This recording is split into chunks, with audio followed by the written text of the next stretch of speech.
Кыргыз радиосу өз уктурууларын улантат.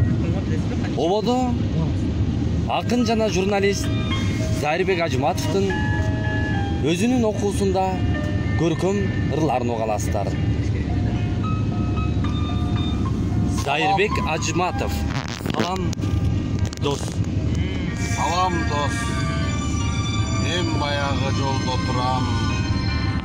Сага бир барсам деген ойдо турам. Билбеймин кайда экенин башка достор. Ортого мезгил дуал орнотулган. Турмушка куурчак болдук ойнотулган. Өр тирлик кызыгына батып алып, билинбей буш тарапка чачырадык. Дүйнөнү багыткандай басып кеттик. Колгону бирден суу катын алып. Эх досум, кандай таза балдар элек. Сөйлөткө, шөкөттөргө алдан элек. Достукту ыйык тутуп баарысынан чоксуңар жалын чачып жанган элек.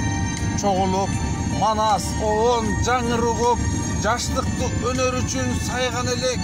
Азыр убакыт жок көрүшкөнгө, арманды кубанычты бөлүшкөнгө, жадатты супсак көздөр, сылык сөздөр.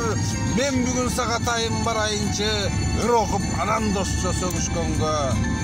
Эх досум, өмүр деген аргымакпы, шашабыз карап алып алды жакты. Билемин канча боздоп ыйласак да, бизге эч ким кайрып бербейт ал куракты.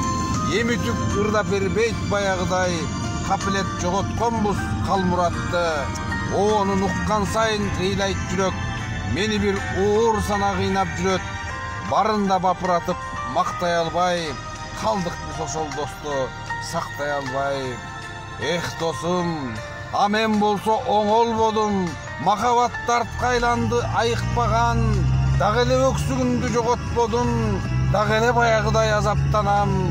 Дагы эле жетимсирейм, усаланам. Дагы эле ыр жазам деп ушаланам. Дагы эле кежиранан кырс бойдонмун. Дагы эле тамаша айтсаң ызаланам. Абаса, коркпо бирок тоорулам деп. Азыр мен баягыдай ичпей калдым. Мас болуп милицияга түшпөй калдым. Салам дос, мен баягы жолдо турам. Сага бир барсам деген ойдо турам. Ебай.